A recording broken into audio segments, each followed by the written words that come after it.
Dan salah satu tema yang menarik yang kita bahas pada siang ini, semoga Allah SWT berkahi, ya, di halaman 70-nya, yaitu berusahalah senantiasa beristighfar. Dan istighfar ini memohon maaf kepada Allah. Ya. Kalau taubat, biasa kita gabungkan astagfirullah wa atubu ilaih. Artinya permohonan maaf kepada Allah dan mengikrarkan tidak akan mengulanginya. Taubat itu menyatakan tidak akan mengulangi. Seperti Anda sedang membuat permohonan maaf kepada pimpinan perusahaan Anda pada saat Anda melakukan satu pelanggaran, Anda mengatakan dengan lisan, saya mengajukan permohonan maaf saya, kemudian Anda buat tulisan, ya, ikrar tidak akan mengulangi kesalahan tersebut, itu yang dikenal dengan istighfar dan taubat dalam makna ibadah kepada Allah Subhanahu wa Ta'ala. Tadi itu contoh, kalau kita realisasikan dalam kehidupan kita sehari-hari, sebagai contoh saja supaya mudah difahami. Nah teman-teman sekalian, istighfar ini sebuah bonus dari Allah. Kalau bahasa saya ulangi lagi. Dia adalah bonus dari Allah Subhanahu wa Ta'ala. Bagaimana setiap orang di antara kita setelah melakukan sekian banyak pelanggaran dan tidak ada yang lebih mulia, yang lebih baik, yang lebih dermawan daripada Allah Subhanahu wa Ta'ala. Sekian banyak pun pelanggaran yang sudah kita lakukan, Allah akan maafkan selama kita mau kembali kepada Dia. Dan dalam banyak hadis Allah Subhanahu wa Ta'ala mengatakan, saya akan memaafkan wala ubali, dan saya tidak peduli. Allah tidak peduli dengan pelanggaran kita. Ya. Jadi harus ditekankan baik-baik masalah ini teman-teman sekalian. Cukuplah yang sudah berlalu, berlalu.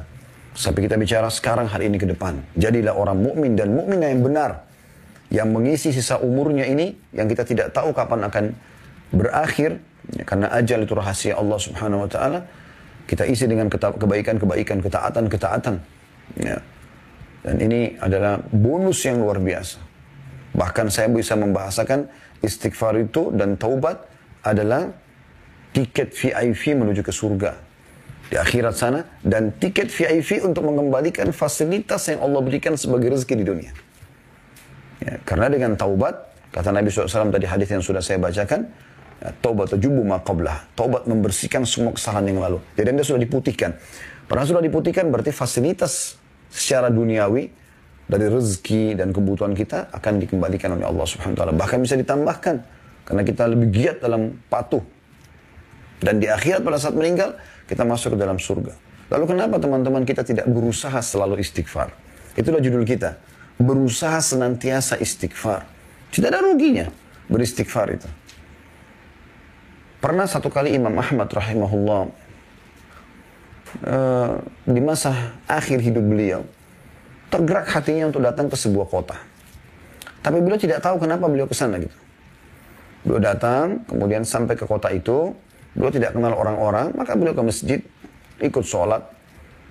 Selepas sholat Isya di masjid tersebut, Imam Ahmad rahimahullah tidak dikenal oleh orang-orang di wilayah itu. Karena zaman dulu tidak ada foto kayak kita sekarang, ya. Mudah dikenal, oh ini mukanya ustadz ini, kiai ini seperti ini. Mudah dikenal. Kalau sekarang, zaman dulu tidak bisa. Kecuali orang bertemu langsung. Kemudian kita tahu, oh ini Ahmad bin Hanbal, oh ini Syafi'i, oh ini Abu Hanifah, oh ini Imam Malik, dan seterusnya. Ya. Maka marbot masjid datang, kemudian mengatakan kepada Imam Ahmad, sudah selesai sholat Isya, Anda harus keluar dari masjid. Kata Imam Ahmad, saya musafir, tidak ada kenalan di sini. Saya akan istirahat di masjid. Marbotnya dengan tegas mengatakan tidak bisa. Anda harus keluar dari masjid. Masjid akan dikunci. Gitu kan. Maka Imam Ahmad pun diusir dari masjid tersebut. Andai saja orang ini tahu siapa orang ini, dia adalah Ahmad bin Hanbal, yang terkenal namanya pada saat itu di seluruh wilayah kaum muslimin sebagai imam mazhab. Ya. Maka tentu dia tidak akan bermuamalah seperti ini. Yang terjadi teman-teman sekalian, setelah Imam Ahmad disuruh keluar dari masjid, Imam Ahmad istirahat di teras masjid. Orang ini masih mengatakan lagi, hai orang tua, karena Imam Ahmad sudah tua pada saat itu. Nggak boleh di sini. Kata Imam Ahmad, cuma teras masjid. Dia mengatakan tidak boleh. Nah rupanya, pembicaraan atau dialog antara Imam Ahmad sama marbot masjid ini didengar oleh seseorang penjual roti di sebelah masjid. Penjual roti di sebelah masjid. Maka penjual roti itu mengatakan, hai syekh. Syekh itu, kalau dalam bahasa Arab terjemahan Indonesianya bisa bermakna tiga, ya. Bisa syekh itu orang kaya, biasa dipanggil juga syekh karena kaya, atau orang alim, orang yang punya ilmu, syekh, atau orang tua yang sudah tahu dipanggil syekh semuanya. Jadi Jadi tergantung kondisinya. Kalau itu seorang alim, maka maksudnya syekh adalah kepada alim tersebut. Atau kalau dia orang kaya raya juga dipanggil syekh, gitu kan, karena dia dermawan, suka membagi hartanya kepada orang. Atau memang dia orang sudah tua, ubanan, segala macam, sudah kelihatan jenggotnya putih, rambutnya putih, maka dipanggil syekh juga. Penjual roti di sebelah masjid ini, melihat Imam Ahmad, dia anggap orang tua. Sudah tua lalu dia mengatakan, hai syekh, hai orang tua. Kesinilah. Imam Ahmad pergi ke sana. Dia mengatakan, saya sudah mendengar, kata penjual roti ini, saya sudah mendengar tadi dialog Anda sama marbat masjid. Saya punya tempat di sini, dia bilang, Anda bisa pakai istirahat, silakan. Gitu kan. Imam Ahmad mengatakan, jazakallahu khairan. Duduklah Imam Ahmad, dipersilakan satu tempat. Lalu penjual roti ini terus membuat adonan roti dan membuat roti yang jadi, ditaruh di depan dia untuk dijual gitu ya. Nah, ada satu kegiatan yang unik dari penjual roti ini. Dia setiap kali membuat adonan, tepung terigu, garamnya, airnya. Sambil itu kemudian dia bakar, panasin di api, lalu diletakkan untuk diperdagangkan kepada para pembeli. Dia beristighfar orang ini. Astagfirullah wa atubu ilaih, astagfirullah wa atubu ilaih. Terus orang itu begitu. Terus, tidak berhenti. Maka Imam Ahmad bertanya pada dia, mulai kapan Anda ini melakukan kegiatan ini, istighfar ini? Kata dia, sudah lama, dari dulu, dari saya masih muda gitu. Kata Imam Ahmad, apa hasilnya? Apa yang Anda dapatkan? Dan ini ciri orang beriman, teman-teman sekalian. Kalau ada sesuatu yang kita lihat atau satu perbuatan yang luar biasa dari sisi ibadah kepada Allah yang kita mungkin tidak pernah lakukan, harusnya kita bisa bertanya kepada orang-orang itu. Mungkin mereka punya kiat-kiat atau pengalaman hidup yang bisa mengubah keadaan kita, mengikuti dia lebih baik, lebih bertakwa kepada Allah SWT. Maka dia mengatakan, penjual roti itu menjawab pada saat Imam Ahmad tanya, apa hasilnya dari istighfarmu ini? Semua ini, tidak pernah lisannya berhenti kecuali dia bicara sama Imam Ahmad. Astagfirullah wa atubu ilaih, astagfirullah. Terus. Jadi sudah nggak terhitung lagi jumlahnya. Maka dia pun mengatakan, semua yang saya minta kepada Allah sudah Allah kabulkan. Kecuali satu. Kata Imam Ahmad, apa yang satu yang Allah belum kasih itu? Dia bilang, saya minta agar Allah mempertemukan saya dengan Imam Ahmad bin Hanbal.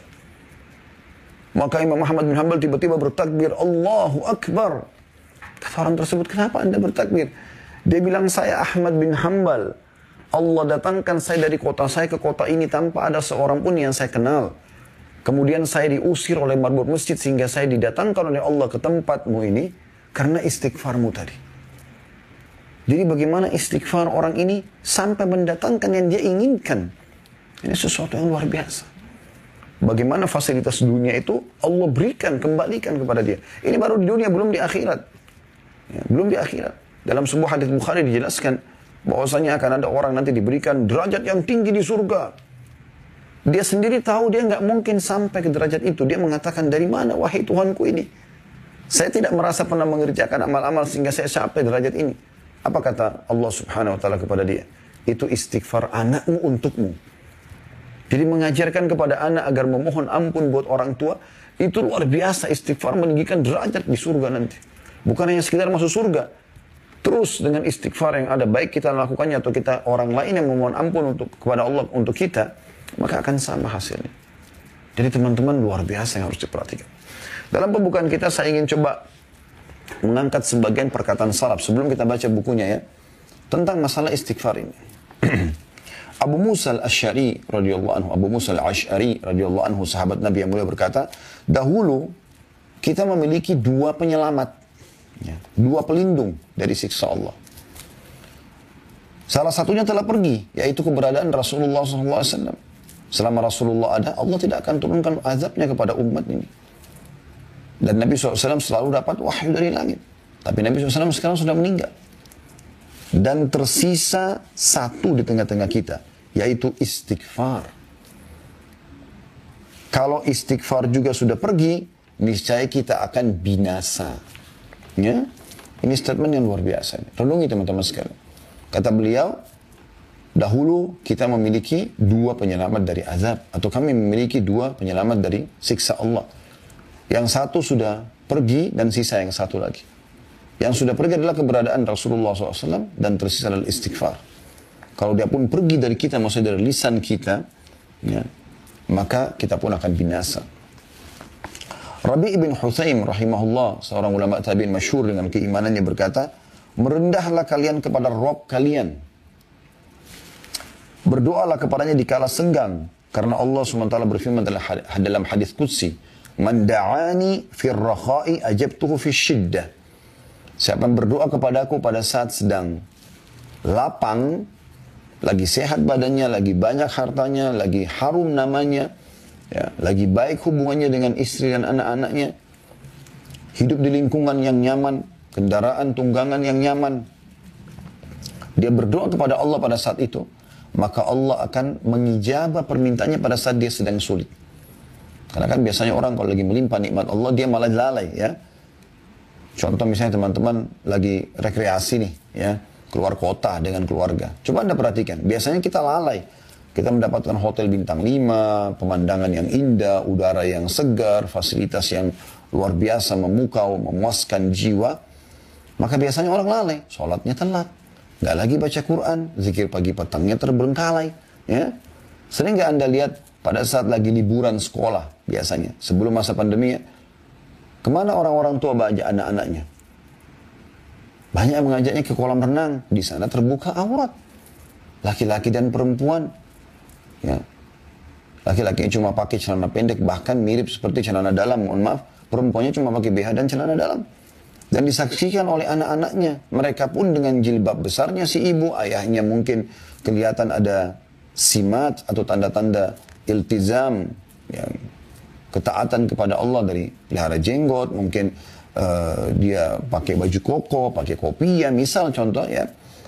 Nah, ternyata dia ke sana dan pun mereka lihat, jadi lalai, gitu kan? Jadi lalai. Atau ke pinggir pantai, atau kemana saja tempat-tempat kemaksiatan, atau ke luar negeri ke negara-negara kafir, akhirnya terbengkalai, kan gitu. Makanya di saat-saat justru kita lagi puncak-puncaknya nikmat, ya, kita harus lebih kuat dalam beribadah.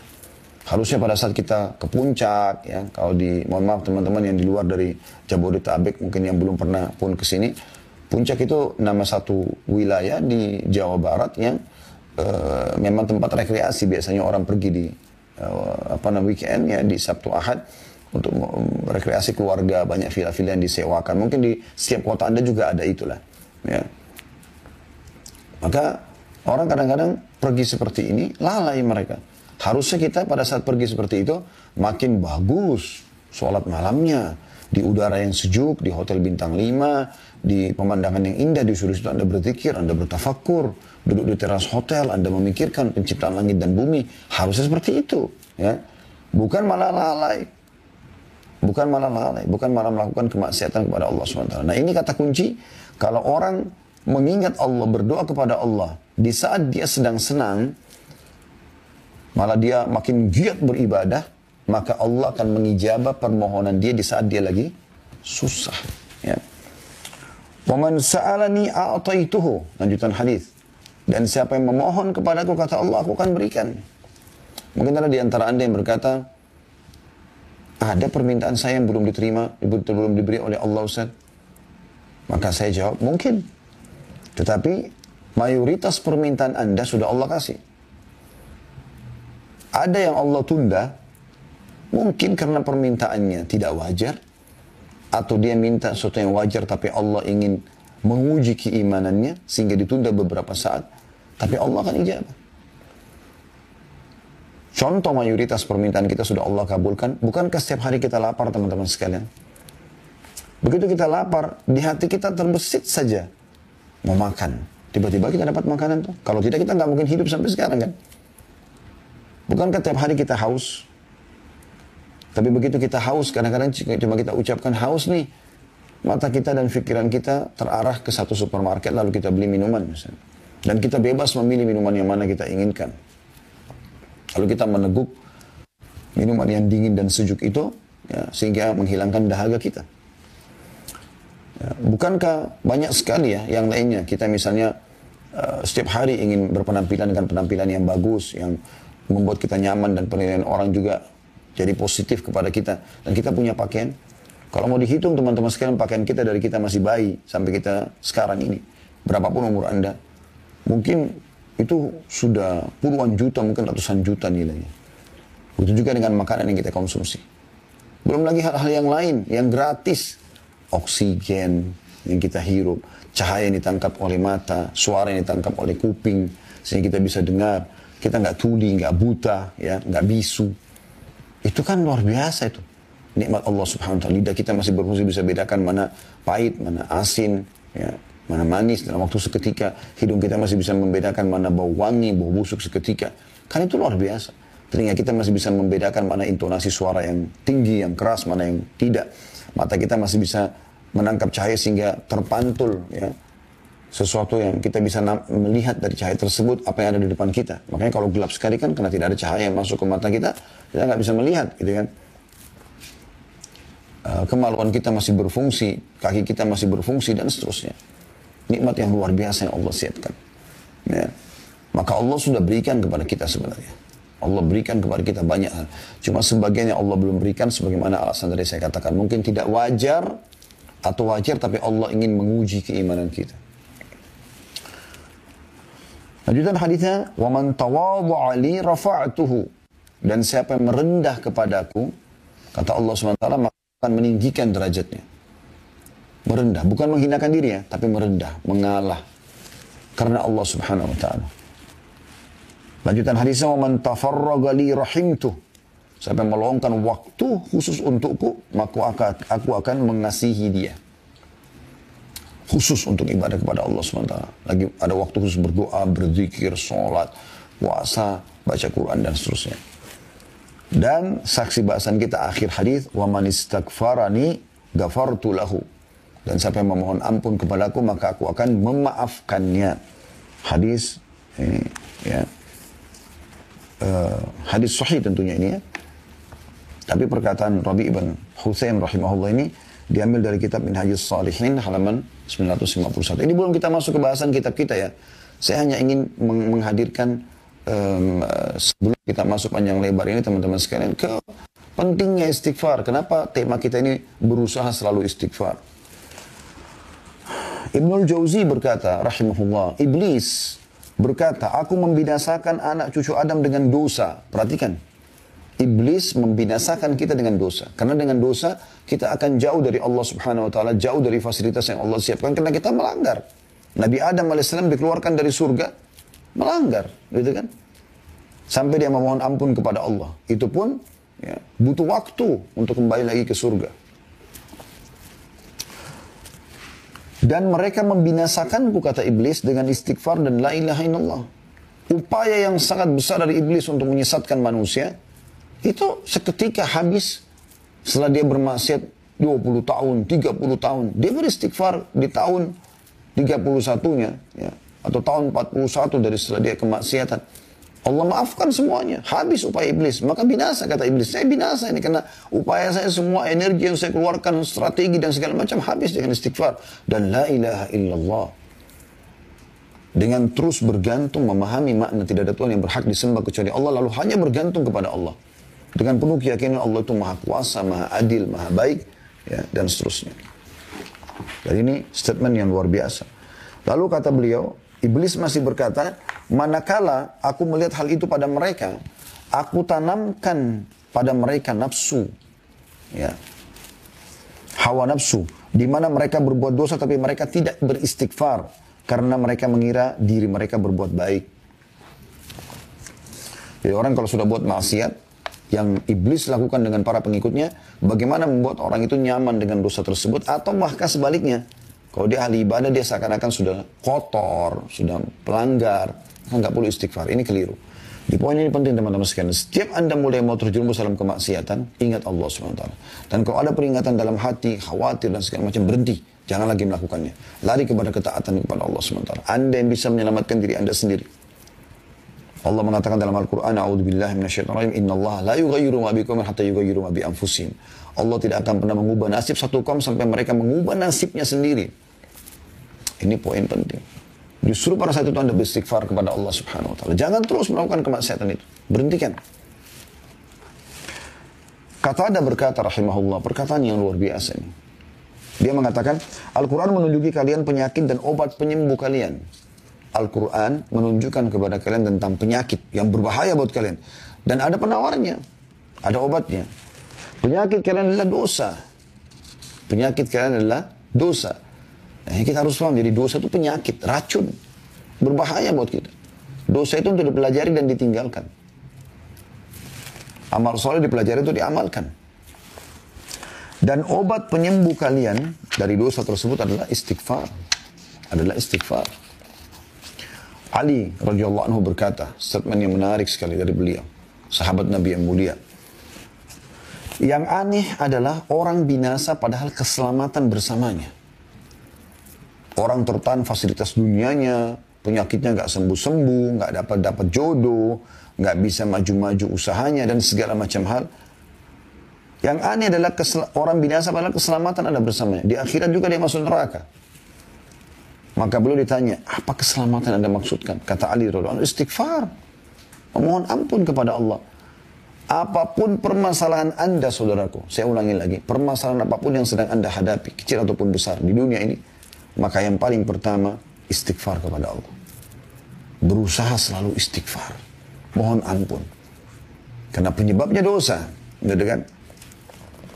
Lalu beliau mengatakan, tidaklah seorang hamba diilhami oleh Allah SWT untuk beristighfar, sementara Allah berkehendak untuk mengazabnya. Jadi kalau ada hamba yang Allah mudahkan untuk beristighfar, berarti memang Allah inginkan untuk mengampuni dia. Kalau Allah memudahkan, lisan Anda mengatakan, ya Allah bukakan rezeki buat aku, berarti Allah sedang ingin memberikan Anda rezeki. Ya Allah masukkan aku dalam surga, selamatkan aku dari neraka, berarti Allah memang menginginkan Anda masuk dalam surga. Karena dengan izin Allah lisan kita bisa mengucapkan itu. Sampai kadang-kadang teman-teman, saya kalau lagi berdoa, saya coba membahasakan begini. Ya Allah yang telah mengizinkan lisanku untuk mengucapkan doa ini. Yang mengizinkan dahiku untuk sujud di tempat sujud ini. Mengizinkan untuk mengerjakan sholat ini. Jadi kita renungi apa yang sedang Allah berikan ini. Karena Allah gerakkan kita untuk itu, berarti Allah ingin sesuatu. Allah menginginkan kita mendapatkan kebaikan yang akan kita minta setelah itu. Luqman alaihi salam, ada yang mengatakan dia nabi, ada yang mengatakan juga dia orang soleh, kita anggapnya adalah nabi misalnya. Karena Allah sebutkan namanya dalam Al-Quran surah Luqman. Ya. Dia pernah berwasiat kepada anaknya, wahai anakku, Allah memiliki beberapa waktu tidak ditolak orang yang meminta pada waktu itu. Seperti antara azan dan iqamah, seperti sepertiga malam, yang Anda sudah tahu pada saat hujan turun, ya, doa orang tua pada anaknya dan seterusnya.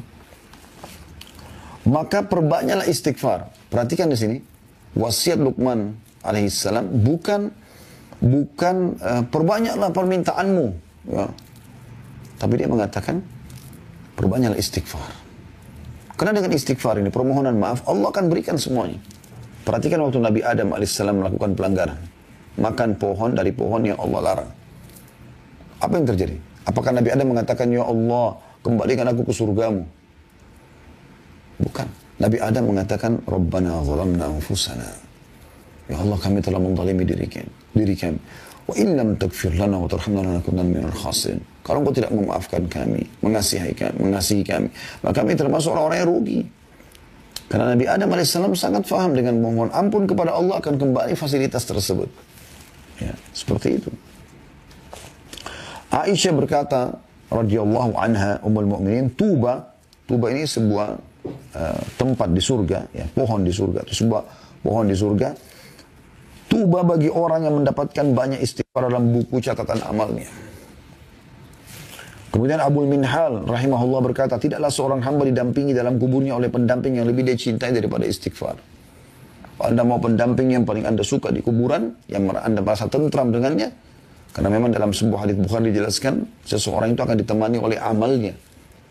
Amal soleh itu akan berbentuk seperti makhluk, kalau dia amal soleh, seperti bentuk makhluk yang tampan, yang wangi, yang bercahaya. Dan dia kagum jenazah ini karena berada di sebelah amal itu. Dan kalau orang naudzubillah meninggal, semoga Allah selamatkan kita dan memaafkan kalaupun kita punya kesalahan masa lalu. Dari perzinahan, dari minum khamar, dari narkotika, dari menipu orang, dari segala macam perbuatan buruk, maka akan berbentuk wujud. Ya. Bentuk wujud, sosok yang menakutkan, yang mengeluarkan bau yang sangat busuk. Ya. Al-Hasan Basri berkata rahimahullah, seorang ulama tabi'in, renungi baik-baik semua nasihat yang mulia ini.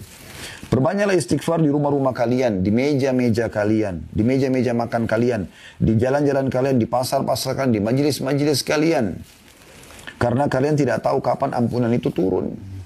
Ya. Makanya di sini judul kita menarik sekali. Berusahalah selalu istighfar. Ini Hasan Basri mengatakan, karena kalian tidak tahu kapan ampunan itu datang. Dari istighfar yang mana. Seorang Badui berkata, siapa yang ingin menjadi tetangga kami di tanah kami, hendaklah memperbanyak istighfar. Karena istighfar adalah awan tebal yang mengandung air hujan. Jadi mereka memberikan syarat siapa mau jadi tetangganya, silakan. Tapi perbanyak istighfar. Akhirnya jadilah engkau ahli ibadah yang dekat kepada Allah SWT. Karena tidak mungkin istighfar kecuali ahli ibadah. Gitu kan. Mereka tahu nilainya permohonan maaf kepada Allah itu. Karena itu akan mendatangkan hujan yang lebat bukan sebagai bencana. Tapi maksudnya hujan lebat yang membuat tanah-tanah subur, hewan-hewan bisa hidup, manusia juga bisa hidup. Sungai-sungai, lautan bisa terlihat sebagai perhiasan di muka bumi dan bisa memenuhi kebutuhan manusia. Bakar bin Abdullah Al-Muzani rahimahullah berkata, kalian banyak berbuat dosa, maka perbanyaklah istighfar. Karena seseorang kalau menemukan istighfar dalam catatan amalnya pada setiap jarak 2 baris, dia akan senantiasa atau senang melihat tempat itu. Ini mirip sama judul kita ya, berusaha selalu beristighfar, senantiasa istighfar. Kata beliau, kalian banyak buat dosa. Bahkan kadang-kadang ada dosa yang tidak sengaja kita lakukan. Jadi kan. Maka apalagi yang kita sengaja ya. Maka beliau mengatakan perbanyak istighfar. Karena kalau sesuatu antara kalian menemukan nanti di setiap 2 baris dari buku catatan amalnya istighfar, dia akan senang itu. Karena buat dosa, istighfar. Ada dosa, ada istighfarnya. Gitu kan. Bahkan istighfar ini bisa memudahkan urusan teman-teman sekalian. Dinukil dari Imam Syafi'i rahimahullah. Beliau pernah diberikan atau sering diberikan tugas oleh gurunya Imam Waqi' rahimahullah. Dan selalu Imam Syafi'i lupa. Saya dikasih kesempatan tugas untuk menghafal, lupa. Maka beliau menyebutkan dalam syairnya masyhur. Syakautu ila waqi'i su'a hifzi. Aku mengeluhkan kepada Imam Waqi' tentang buruknya hafalanku. Fa'arsyadani ila tarkil ma'asi. Maka dia memerintahkan aku untuk, atau menunjukiku untuk meninggalkan kemaksiatan. Wa akhbarani bi anna ilma nurun. Dan dia memberitahukan kepadaku bahwasanya ilmu itu adalah cahaya. Nurullahi la yu'ta li asi. Dan cahaya Allah tidak akan diberikan kepada ahli maksiat. Ibnu Taimiyah berkata rahimahullah, pikiranku terpaku pada sebuah masalah yang sulit bagiku. Maka aku beristighfar kepada Allah 1000 kali sampai dadaku dilapangkan dan masalah sulit terpecahkan. Aku kadang berada di pasar, di masjid atau di sekolah, tapi hal itu tidak menghalangiku dari zikir dan istighfar sampai aku meraih apa yang aku inginkan. Nah itu kan luar biasa statement ini. Ini semua teman-teman statement yang menarik yang harusnya kita jadikan sebagai bahan renungan. Baik, saya akan mulai membaca teman-teman sekalian apa yang menjadi bahasan kita pada kesempatan ini di halaman 70 tentang berusahalah untuk senantiasa istighfar. Di antara yang disyariatkan dan dianjurkan Allah Subhanahu wa taala, kata penulis, kepada hambanya ialah senantiasa beristighfar kepadanya Azza wa Jal, maksudnya kepada Allah Subhanahu wa taala. Dan itu adalah petunjuk para nabi alaihi wassalatu wassalam. Allah SWT berfirman kepada Nabi Nuh alaihissalam dalam surah Nuh ayat 28. Allah perintahkan para nabinya beristighfar. Para nabi itu maksum. Nabi itu dimaafkan kesalahannya. Tapi perhatikan apa Allah anjurkan kepada mereka. Manusia-manusia terbaik yang Allah pilih sebagai utusannya. A'udzu billahi minasyaitonir rajim, surah Nuh ayat 28. Rabbighfirli wa liwalidayya wa liman dakhala baitiya mu'minan wa lil mu'minina wal mu'minati wa la tazididz zalimina illa tabara. Wahai Tuhanku, ampunilah aku, ibu bapakku, dan siapapun yang memasuki rumahku dengan beriman, dan semua orang yang beriman, laki-laki dan perempuan. Dan janganlah engkau tambahkan bagi orang-orang yang zalim itu selain kehancuran. Ketika beliau memohon kepada Allah agar menyelamatkan putranya, maka beliau menilai permintaan itu termasuk perkara yang mengharuskan beristighfar. Bahkan beliau khawatir tergolong dari orang-orang yang merugi. Jadi pada saat Nabi Nuh alaihissalam sudah naik di atas kapal dan semua pengikut yang beriman sudah naik, bahkan hewan-hewan dari setiap jenis betina jantan dibawa gitu kan. Maka Nabi Nuh melihat anaknya. Ya. Maka Nabi Nuh memanggil anaknya untuk naik. Ayo naik. Tapi anaknya nolak, tidak mau. Tetap tidak mau. Dan dia mengatakan saya akan pergi ke gunung yang tinggi untuk menyelamatkan diri. Nabi Nuh sudah bilang tidak ada lagi yang bisa selamat dari siksa Allah pada hari ini. Tapi karena dia tidak mau, ya, maka tenggelamlah anaknya. Depan matanya dia lihat anaknya tenggelam, mati dalam keadaan kafir. Nabi Nuh sempat berkata, ya Allah, sungguhnya dia dari keluargaku. Dan janjimu adalah benar. Maka Allah menegur Nabi Nuh alaihissalam. Sungguhnya dia bukan lagi keluargamu, hai Nuh. Amalnya, perbuatannya bukan perbuatan yang baik. Lalu Allah mengatakan apa? Ya, aku tidak ingin kau termasuk orang-orang yang jahil. Tidak mengerti. Ya. Aku sudah tentukan seperti ini, lalu kau coba memprotesnya, tanda kutip ya. Walaupun Nabi Nuh alaihissalam sini bukan memprotes, tapi Nabi Nuh alaihissalam ya, prihatin sebagai ayah tentang anaknya gitu. Maka Nabi Nuh pun merasa bertakut kepada Allah. Ya. Dia mengatakan Allah Nuh dalam surah Hud ayat 47. Nabi Nuh mengatakan pada saat Allah sudah menegurnya. A'udzu billahi minasyaitonir surah Hud ayat 47. Qala rabbi inni a'udzu bika an as'alaka ma laysa li bihi 'ilm wa illa taghfirli wa tarhamni akum minal khasirin. Nabi Nuh berkata, wahai Tuhanku, sesungguhnya aku berlindung kepadamu bahwa aku memohon kepadamu sesuatu yang tidak aku ketahui. Dan sekiranya engkau tidak memberi ampun kepadaku dan tidak menaruh belas kasihan kepadaku, niscaya aku termasuk orang-orang yang merugi. Jadi Nabi Muhammad SAW pun memohon ampun atas tadi permintaan agar anaknya diselamatkan, karena anaknya meninggal dalam keadaan kafir. Nabi Musa AS juga berkata dalam surah Al-Qasas ayat 16, A'udzu billahi minasyaitonir rajim. Inni dzalamtu nafsi faghfirli faghafaralah innahu huwal ghafurur rahim.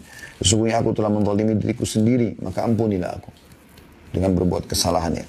Maka dia Allah mengampuninya. Sesungguhnya Allah dialah yang Maha Pengampun lagi Maha Penyayang.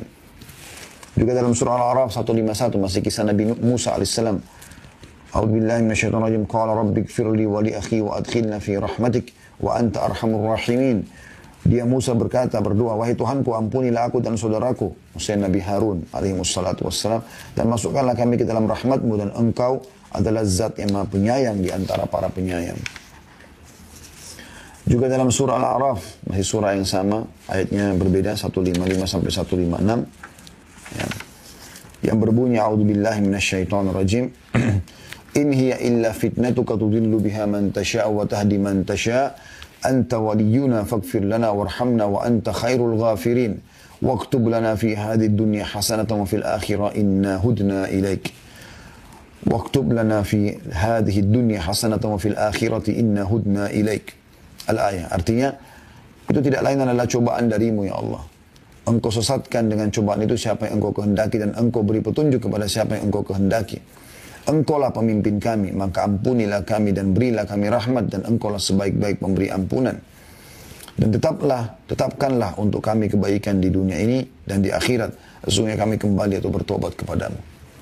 Ya, jadi pada saat itu Allah Subhanahu Wa Taala menguji ya, beberapa orang Bani Israel yang diajak untuk ya, bertemu dengan Allah Subhanahu Wa Taala, tapi tidak melihat Allah. Lalu mereka minta agar melihat Allah, maka Allah mematikan mereka.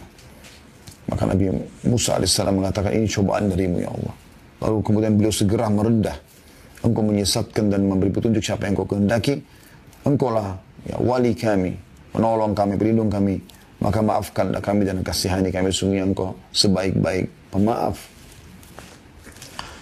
Nabi Ibrahim AS berkata sambil memohon ampunan Tuhannya dengan menyebutkan karuniahnya. N-nya besar, karuniahnya, maksudnya karunia Allah kepadanya. Pada Nabi Ibrahim AS dalam surah Asy-Syu'ara ayat 78 sampai 82 yang berbunyi, A'udzu billahi minasyaitonir rajim, alladzi khalaqani fahuwa yahdin walladzi huwa yut'imuni wa yasqin wa idza maridtu fahuwa yashfin walladzi yumituni thumma yuhyin walladzi atma'u an yaghfira li khati'ati yaumaddin. Yang telah menciptakanku Allah ya.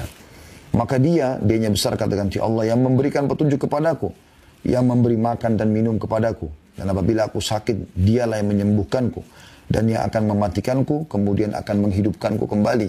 Dan yang sangat kuinginkan akan mengampuni kesalahanku pada hari pembalasan nanti. Juga Nabi Ibrahim AS mengatakan dalam surah Ibrahim ayat 41, A'udzu billahi minasyaitonir rajim. Rabbana ighfir lana wa liwalidayya. Ya. Saya ulangi, Rabbana ighfirli wa liwalidayya wa lil mu'minina yauma yaqumul hisab. Ya. Wahai Tuhan kami, berilah ampun bagiku dan bagi kedua ibu bapakku dan bagi sekalian orang-orang mukmin pada hari terjadinya hisab nanti atau hari kiamat. Kata beliau, setiap muslim yang membaca ayat-ayat ini akan bertanya-tanya kesalahan apakah yang telah dilakukan oleh Khalilullah tersebut, Nabi Ibrahim alaihissalam. Dan dosa-dosa apa yang dilakukan oleh para nabinya. Semoga salawat dan salam tercurah kepada mereka semua. Adapun Nabi kita, Nabi Muhammad SAW mempunyai perkara yang sangat agung dalam hubungannya dengan istighfar yang akan kita bicarakan nanti. Ya. Jadi artinya maksudnya para nabi-nabi tersebut, dosa apa yang mereka lakukan? Sampai mereka memohon-mohon ampun begini kepada Allah. Apalagi kita manusia biasa yang bukan nabi, yang jelas-jelas melakukan kemaksiatan, gitu kan? Maka kita butuh istighfar, itu maksudnya. Ada sebuah subjudul di sini, situasi dan kondisi untuk istighfar. Istighfar adalah memohon ampun kepada Allah serta mengakui dosa dan kekurangan. Istighfar ini disyariatkan dalam situasi dan kondisi sebagai berikut. Yang pertama, ketika melakukan dosa, segera istighfar. Inilah saatnya yang paling penting. Ini berarti pengakuan terhadap dosa. Anda bertaubat atau kembali kepada Allah. Dan permohonan kepada Allah agar dia-nya besar kata ganti Allah, menghapuskan bekas dosa dan membersihkan kotorannya. Ketika Adam AS bermaksiat kepada Tuhannya, dia beserta istrinya mengatakan dalam surah Al-A'raf ayat 23, A'udzu billahi minasyaitonir rajim. Qala rabbana zalamna anfusana wa in lam taghfir lana wa tarhamna lanakunanna minal khasirin. Mereka berdua berkata, Adam dan Hawa alaihi wassalatu wassalam, wahai Tuhan kami tidak menganiaya diri kami sendiri. Kami telah menganiaya diri kami sendiri. Dan jika engkau tidak mengampuni kami dan memberikan rahmat kepada kami, niscaya kami benar-benar termasuk orang-orang yang merugi. Sudah kita jelaskan tadi ya, kenapa Nabi Adam AS memohon ampun seperti ini. Ketika Musa membunuh seseorang yang tidak diperintahkan untuk membunuhnya, beliau berdoa, Rabbi inni zalamtu nafsi faghfirli. Tuhanku, sungguhnya aku telah menzalimi diri sendiri, maka ampunilah aku. Surah Al-Qasas ayat 6. Ketika pergi dalam keadaan marah dan meninggalkan kaumnya, karena kaumnya di wilayah Nainawah, namanya di wilayah Irak, tidak mau beriman kepada dia, masih menyembah patung-patung, ya, dewa-dewa dan seterusnya. Maka Allah pun menghukum Nabi Yunus AS dengan memasukkannya ke dalam mulut ikan paus. Dimasukkan di situ sebagai hukuman. Harusnya para nabi-nabi tidak boleh meninggalkan lokasi dakwanya walaupun sampai dibunuh, kecuali ada perintah Allah SWT. Nabi Yunus hanya kena jengkel pada kaumnya. Sambil mohon kepada Allah diberikan petunjuk, ditunjukkan tempat yang lain untuk berdakwah. Allah tidak turunkan firman-Nya, tapi Nabi Yunus SAW beristihad, pergi sendiri. Maka dia pun mengatakan di dalam perut ikan tersebut, La ilaha illa anta subhanaka inni kuntu minadh dhalimin. Tidak ada Tuhan yang berhak disembah kecuali engkau, maha suci engkau, sungguhnya aku termasuk orang-orang zalim. Surah Al-Anbiya ayat 87. Jadi dia memohon ampun. Allah juga berfirman dalam surah An-Nisa 110 yang bunyinya, A'udzubillahi minasyaitonirrajim, wa may ya'mal su'an aw yadhlim nafsahu thumma yastaghfirillah yajidillah ghafurar rahima. Barang siapa yang berbuat keburukan, kemaksiatan dan menganiaya dirinya, kemudian dia memohon ampunan kepada Allah, niscaya dia akan mendapatkan Allah Maha Pengampun lagi Maha Penyayang. Jadi siapapun berbuat dosa, sebesar apapun, sebanyak apapun dia melakukannya, selama dia mau istighfar dan bertobat kepada Allah, tentu yang tulus ya, bukan hanya istighfar, ya sudahlah Ustaz kan tadi bilang istighfar, astagfirullah, tapi dia tidak niat dalam hatinya, maka ini berbeda, tidak masuk. Orang harus memohon ampun, istighfar kepada Allah, memang menyesali perbuatannya gitu kan, maka dia akan mendapatkan Allah Maha Pengampun lagi Maha Penyayang. Juga dalam surah Al-Imran ayat 135 Allah mengingatkan pada saat orang mau terjerumus dalam dosa, kemudian dia ingat Allah, lalu dia beristighfar, itu Allah maafkan. Pada saat kita mau melakukan satu perbuatan dosa, lalu kita merasa khawatir, takut, segala macam, itu adalah sebuah karunia yang luar biasa. Allah sebutkan dalam surah Al-Imran 135, A'udzubillahi minasyaitonirrajim, walladzina idza fa'alu fahishatan aw zalamu anfusahum dzakarullaha fastaghfiru lidzunubihim wa ma yaghfiru dzunuba illallah. Dan orang-orang yang apabila mengerjakan perbuatan keji atau menzalimi diri mereka sendiri, mereka segera berzikir, mengingat, menyebut Allah, lalu memohon ampun atas dosa-dosa mereka. Dan siapa lagi yang dapat mengampuni dosa selain Allah? Jadi pada saat Anda mau berzina, Anda mau berbohong, Anda melakukan perbuatan batil, ada rasa khawatir, segera tangkap rasa khawatir dari Allah SWT. Astagfirullah wa atubu ilaih. Ya memang saya melakukan, ya memang saya tidak mau lakukan ini. Misalnya, ya. Perbuatan zina maksudnya, tidak mau melakukannya. Atau dia melakukan kebohongan, iya memang saya melakukannya, dia jujur. Gitu ya. Karena takut hanya kepada Allah SWT. Rasulullah SAW bersabda kepada Aisyah radhiyallahu anha, "Ya Aisyah, in kunti al-mamti bi dzambin fastaghfirillah, fa inna at-taubata min adz-dzambi an-nadamu wal istighfar." Wahai Aisyah, jika kamu telah melakukan dosa, memohon ampunlah kepada Allah, sebab sesungguhnya taubat dari dosa adalah penyesalan dan beristighfar. Hadis riwayat Ahmad, jilid 6 halaman 464. Ya.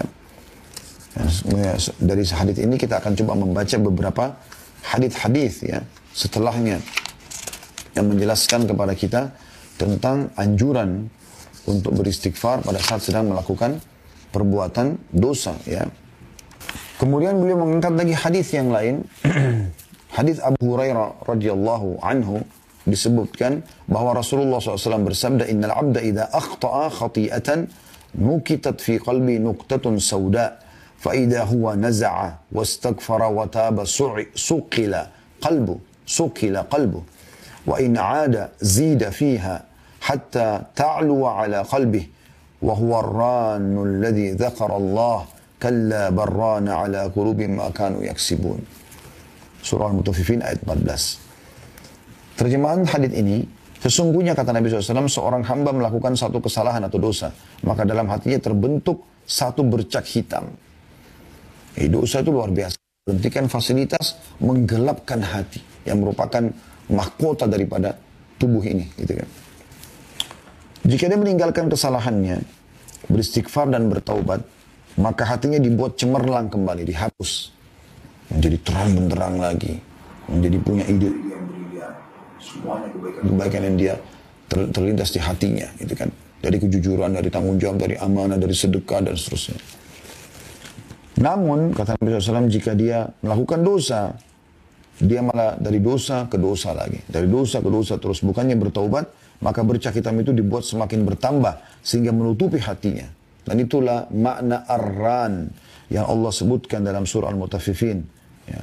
Kalla barran. Ya. Sekali-kali tidak, bahkan apa yang mereka kerjakan itu telah menutupi hati mereka. Dari maksudnya menutupi hati itu jadi keras hatinya. Bahkan dalam ayat Al-Quran yang lain Allah mengatakan, au asyaddu kaswah, lebih keras daripada batu. Karena sudah luar biasa, dari dosa ke dosa bahkan dianggap seperti permainan saja. Orang seperti ini subhanallah, mau bencana alam, mau ada teman di sebelahnya lagi naik mobil bersama tabrakan, mati depan matanya, pecah kepalanya, keluar dan tidak tersentuh sama sekali. Orang beriman itu sedikit aja. Sedikit aja tanda-tanda yang kelihatan depan matanya dan dia khawatir, maka dia langsung kembali kepada Allah. Nabi Muhammad SAW dikatakan dalam riwayat yang sahih, kalau melihat ada gumpalan awan hitam, ya, beliau gelisah, bolak-balik. Sampai pasti turun air hujan yang sejuk, yang benar, baru beliau tenang. Beliau khawatir jangan sampai gumpalan asap itu justru siksaan Allah yang datang. Begitu orang beriman, pekahnya, hati-hatinya gitu. Bahkan sebagian salafus salih mengatakan, aku tahu aku punya dosa pada saat aku melihat perubahan sikap dari pasangan hidupku, suami ataupun istri, ya. Tungganganku, bahkan tikus yang masuk ke dalam rumahku. Teman-teman tahu, coba renungi ya, tafsir surah Saba, surah nomor 34 tentang negeri Saba, ayat 15-nya, seingat saya ayat 15 itu, yang menceritakan tentang bagaimana Allah menjadikan mereka sebagai tanda-tanda kebesaran. Dalam buku Fathul Qadir, ya, disebutkan di tafsir ayat ini, bahwasanya saking patuhnya penduduk Saba pada saat itu, ya Allah jadikan tanda-tanda kebesaran. Allah mengatakan baldatun thayyibatun wa rabbun ghafur, ya, negeri yang makmur, yang tentram, yang nyaman, ya. Itu, dan Tuhannya Maha Pengampun. Dikatakan saking makmurnya pada saat itu mereka tidak punya hewan-hewan yang membahayakan buat mereka. Lalat, nyamuk, kutu, kalajengking dan lain-lainnya. Maka dinukil juga bahwasanya, ya, seorang wanita kalau mau manen buah, dia cuma menaruh keranjang di atas kepalanya, kemudian dia jalan di bawah pohon. Dia jalan di bawah pohon, maka buah-buah itu jatuh sendiri sampai memenuhi keranjangnya. Saking luar biasanya. Tapi setelah generasi-generasi yang datang ada yang kufur kepada Allah, mereka malah bermaksud kepada Allah, Allah hilangkan semua itu. Allah hancurkan bendungan mereka namanya Saddul Ma'rib. Allah hancurkan sehingga Berubahlah kebun-kebun yang tadinya buah-buahan, sayur-sayuran yang luar biasa, ya, nyamannya, itu menjadi 2 perkebunan dari pohon-pohon cemara dan pohon-pohon sidir, ya, atau bidara yang berduri. Kemudian kata beliau dalam As-Sahihain lanjutannya, dari hadis Abu Hurairah radhiyallahu anhu bahwasanya Nabi SAW bersabda, Inna abdan asaba dhanban faqal, Rabbi adhnabtu faghfirli. Faqala rabbahu alima abdi inna lahu rabban yakfiru dhanba wa ya'khudhu bih. Ghafartu li abdi, thumma makatha ma syaa Allah, thumma asaba dhanban. Faqala alima abdi anna lahu rabban yakfiru dhanba wa ya'khudhu bihi. Ghafartu li abdi, thumma asaba dhanban. Faqala rabbi adhnabtu akhar faghfir li. Qala alima abdi anna lahu rabban yakfiru dhanba wa ya'khudhu bihi. Qad ghafartu li abdi fa'mal ma syaa. Falyamal ma syaa. Artinya sungguhnya seorang hamba melakukan dosa, maka dia berkata, wahai Tuhanku, aku telah melakukan satu dosa, maka ampunilah. Tuhannya berfirman, hambaku tahu bahwa dia mempunyai Tuhan yang mengampuni dosa dan menghukumnya karenanya. Maka ya, Allah mengatakan, aku pun telah mengampuni hambaku ini. Kemudian berjalan waktu yang Allah tentukan untuk dia dari masa umurnya. Kemudian dia melakukan dosa lagi. Beberapa waktu tahun setelah itu. Beberapa waktu setelah itu dia melakukan dosa lagi. Lalu dia memohon, dia mengatakan lagi, wahai Tuhanku, aku telah melakukan dosa. Memohon ampun kepada Allah. Lalu Allah mengatakan, hambaku mengetahui bahwasanya dia mempunyai Tuhan yang akan mengampuni dosanya. Maka aku telah mengampuni hambaku ini. Kemudian dia melakukan dosa kembali beberapa waktu setelah itu. Tanpa dia programkannya. Terulang aja dosa itu. Misalnya 10 tahun kemudian dia kembali lagi melakukan perbuatan dosa. Dia tidak niatkan sebenarnya. Lalu dia mengatakan, ya Allah, aku telah melakukan dosa lagi, ampunilah aku. Maka Allah pun berfirman, hambaku telah mengetahui dia mempunyai Tuhan yang mengampuni dosa dan menghukum karenanya. Ya. Maka aku telah mengampuni hambaku ini, maka dia melakukan apa yang dia kehendaki. Maksudnya setelah ini silahkan dia patuh kepadaku, aku akan terima amal-amal solehnya.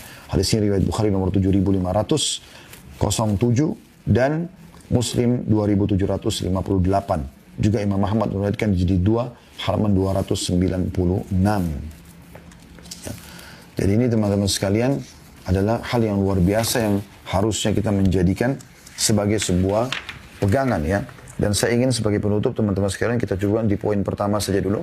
Kita akan lanjutkan nanti di pertemuan akan datang dengan salah satu ayat Al-Quran yang kita sama-sama coba tadabburi. Itu dalam surah Az-Zumar ya. Coba kita buka surah Az-Zumar di ayat 53. Surah Az-Zumar, surah nomor 39, ayat 53. Saya berharap teman-teman semua membuka. Ini penutupan bahasan kita dan setelah ini kita buka pertanyaan insyaAllah. Yang berbunyi, sekali lagi surah Az-Zumar, surah nomor 39, ayat 53. A'udzu billahi minasyaitonir rajim. Qul ya ibadiyalladzina asrafu ala anfusihim la taqnatu min rahmatillah. Inna Allah yakfiru dhunuba jami'a innahu huwal ghafurur rahim. Artinya katakanlah, hai Muhammad, pesan dariku kata Allah. Hai hamba-hambaku, kanya besar kata ganti Allah, yang melampaui batas dalam melakukan dosa-dosa.